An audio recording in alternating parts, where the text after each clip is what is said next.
Yes, hello everybody to today's interview in the frame of CESI Talks.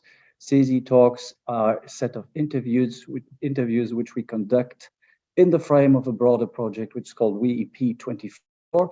WEP24 says it all. We are looking at the European elections next year, and we're having a set of interviews with, let's say, EU policymakers to hear about their views about the benefits, also the flaws of the European Union today. I'm very, very pleased to welcome Nils Torvalds. Nils Torvalds is a very, how could I say, known figure also in Finland. He is member of the European Parliament, of course, from the Swedish People's Party of Finland. And you were running, Nils, also for the 2018 presidential elections. Dear Nils, welcome. Thank you. Thank you so much.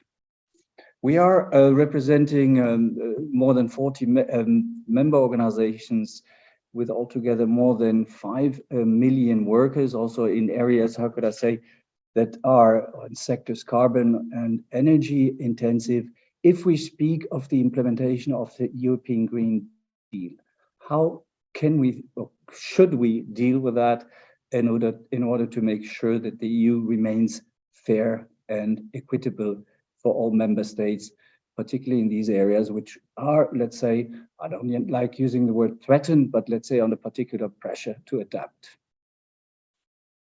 Well, your question isn't actually a very easy one, even if you could probably think that, okay, you just said, well, we try to our best. But first of all, we have to take into account the different situations you have in the different countries. That goes for biodiversity, that goes for energy circumstances, that goes for the way in which housing is built, that goes for transport. So your easy small question is actually a very broad one, and therefore there is no easy right answer to that question. I of course have mainly probably a Finnish perspective. We have been struggling with climate issues since the beginning of time, in a way, because winters in Finland has been harsh, and they still are pretty harsh. And therefore, we have been forced to build a energy and housing system which is probably more resilient than housing systems in many European countries. So, if you look at the energy sector, you're going to see that we produce electricity and warming with combined heat and power stations. Mainly, we have a district heating system, which is of course very costly to build it, but it's very efficient.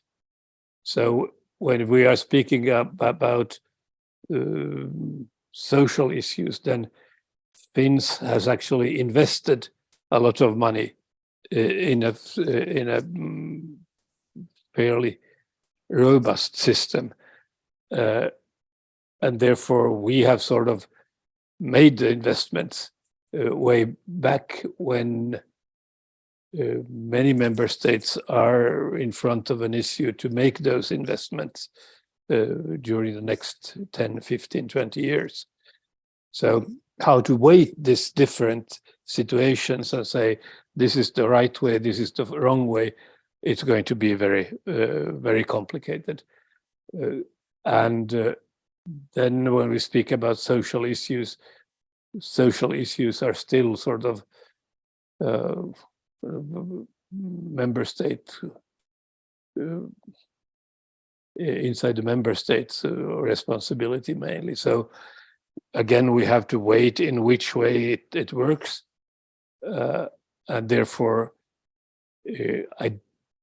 during all those years, we have been struggling with different legislation concerning the Green Deal and energy and biodiversity, we have, of course, very different situations in the different member states.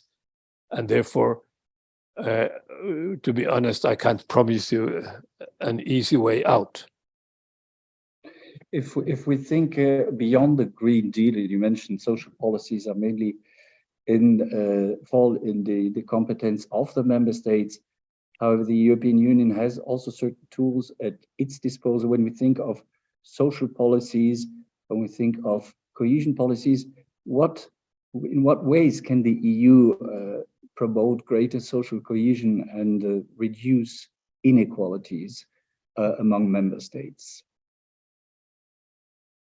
That's almost a philosophical question. If you look again at the history from a Finnish perspective, if you look at the economic development in Europe, Finland was actually a latecomer.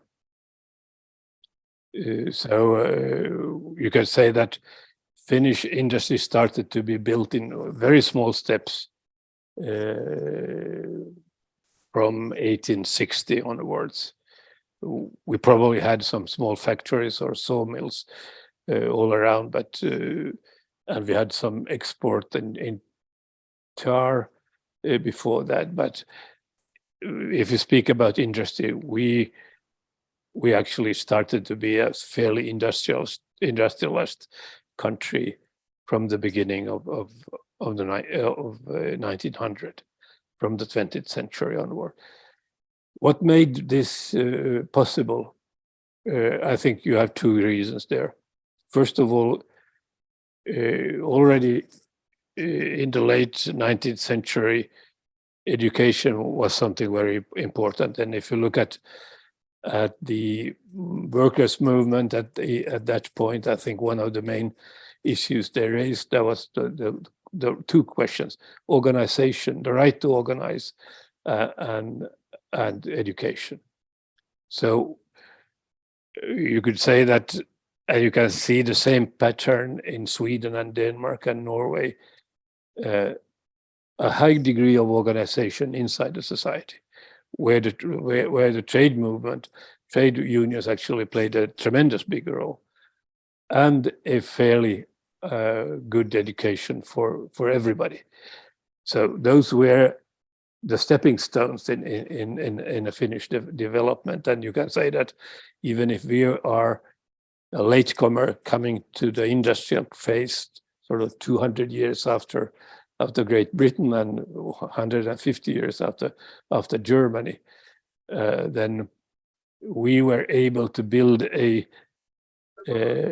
without being a rich country, we were able to build something fairly sustainable, starting from a high degree of organization and education. And then we probably had the third way of looking at things. As we were part of the Russian Empire until 1917, there was actually some sort of common destiny for different layers of the Finnish society. So you had some sort of basic solidarity between the different parts of the society, despite the fact that we had the Civil War in 1918. So I think the high organization and education are key issues in any country today. And then you have to understand, which I think is tremendously important, you need a strong civil society. And if you look at the history of civil society in my home country was actually built very much from a working movement point of view. So the trade unions' role in building the sort of the basis of a civil society was something very strong. And that goes for Sweden in the same way, that goes for the other Nordic countries. So, and the good thing with a strong civil society is that then you build your future yourself. It's not built by somebody helping you sort of onwards. And I think that's immensely important when we speak about the future. There is a Finnish saying that if you carry water to a well, then it can't be kept there. And this is usually also used as a symbol for, where you can't you have to help build a system where you help yourself, where you are able to help yourself, and not being helped by outside forces, because there is always a risk that outside forces are helping themselves when they are saying that they are helping you. So being in this way or socially independent and going your own way, I think there is a certain added value to that. And for this you need a civil society. So Torvalds, you're an MEP. Next year there will be European elections. You also studied in Moscow. You speak many languages, also among them Russian.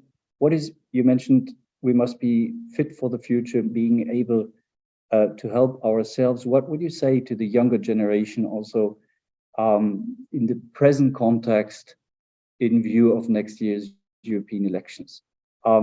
What would be your central message? Well, my central message is certainly that Europe is going to see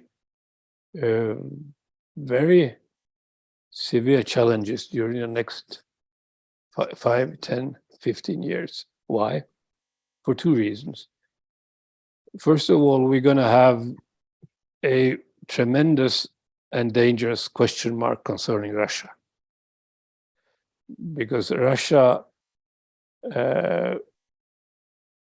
after probably the second election of Yeltsin in the late 1999, embarked upon a path which created a monster.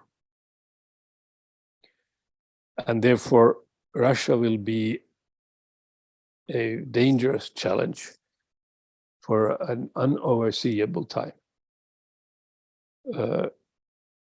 So we have to be prepared in a totally different way than we were prepared when we thought that the Cold War was over in 1991 or 1990, or around that time.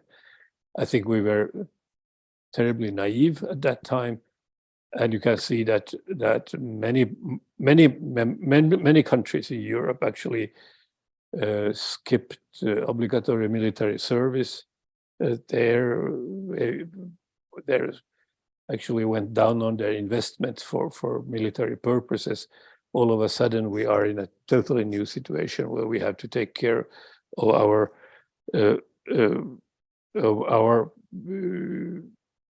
security in a totally different way.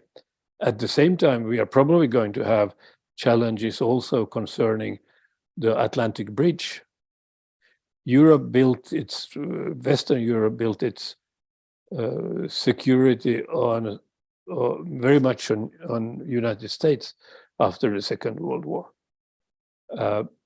And I am sometimes very much afraid of that bridge being broken down because of the United States being forced to look at its own inside problems and more sort of looking in the direction of China and the Pacific part of the world, and not so much sort of taking care of Europe. So I think the message here is that we have to be able to take care of the European security on ourselves.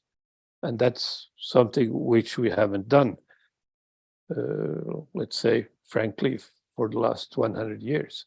So here, I think we have a tremendous challenge, and we have to be honest and straightforward about it. So Torvald, that means also that people should go to vote, probably also Yeah, you mentioned it, the strategic autonomy is of relevance, but let's see how this can, how could I say, fly without a strong NATO membership. And we have very diverging views on these also among our members. Mr. Torvalds, all the best to you. All the best for the upcoming elections. I don't know if you're running again. No, I'm not going to run. I'm born 1945. I'm one of the big baby boomers after the Second World War. I'm going to be 79 before, just around the next election. I think that's a suitable age for going on pension for myself. So I think I'll leave it to younger heads to take care of and go back to writing, because I think I'm still able to do that even as a pensioner. You most definitely are. And we're looking forward to your new publications. Mr. Torvalds, all the best to you for the coming years. And let's hope for the best for Europe also. Thank you. Thank you so much. Goodbye. Bye.